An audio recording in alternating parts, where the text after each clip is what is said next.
বাংলাদেশ ইসলামী ছাত্র শিবির ঢাকা বিশ্ববিদ্যালয় শাখার ১৪ সদস্য বিশিষ্ট পূর্ণাঙ্গ কমিটি ঘোষণা করা হয়েছে। বাংলাদেশ ইসলামী ছাত্র শিবিরের ঢাকা বিশ্ববিদ্যালয় শাখার সভাপতি হিসেবে মোহাম্মদ আবু সাদেক কায়েম ও সেক্রেটারি জেনারেল হিসেবে এস.এম. ফরহাদের নাম আগেই গণমাধ্যমে এসেছে। এবার ঢাবি শাখার ১৪ সদস্য বিশিষ্ট কমিটি ঘোষণা করা হয়েছে। বুধবার এই কমিটি গণমাধ্যমে আসে। এছাড়া ঢাবির ছাত্র শিবিরের ফেসবুক পেজেও কমিটির তথ্য জানানো হয়।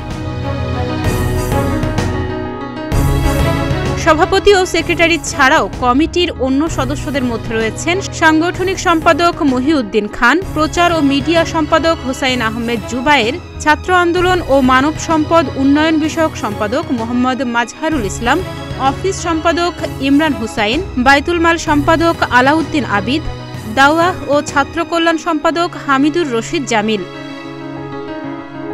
এছাড়া কমিটিতে সাহিত্য, সংস্কৃতি ও প্রকাশনা সম্পাদক হিসেবে রয়েছেন নুরুল ইসলাম নূর, বিজ্ঞান ও ক্রীড়া সম্পাদক মোহাম্মদ ইকবাল হায়দার, শিক্ষা ও গবেষণা সম্পাদক মোহাম্মদ আনিস মাহমুদ সাকিব, আইন ও মানবাধিকার সম্পাদক রিয়াজুল মিয়া, ব্যবসা, শিক্ষা ও আন্তর্জাতিক বিষয়ক সম্পাদক হাসান মোহাম্মদ ইয়াসির, স্কিল ডেভেলপমেন্ট সম্পাদক আব্দুল্লাহ আল মামুন। তবে ঢাবির শিবির সেক্রেটারি ফরহাদ গণমাধ্যমকে জানিয়েছেন, কমিটি জানুয়ারিতেই গঠিত হয়েছে, এখন শুধু পরিচয় করিয়ে দেওয়ার জন্য কমিটির তথ্য জানানো হয়েছে।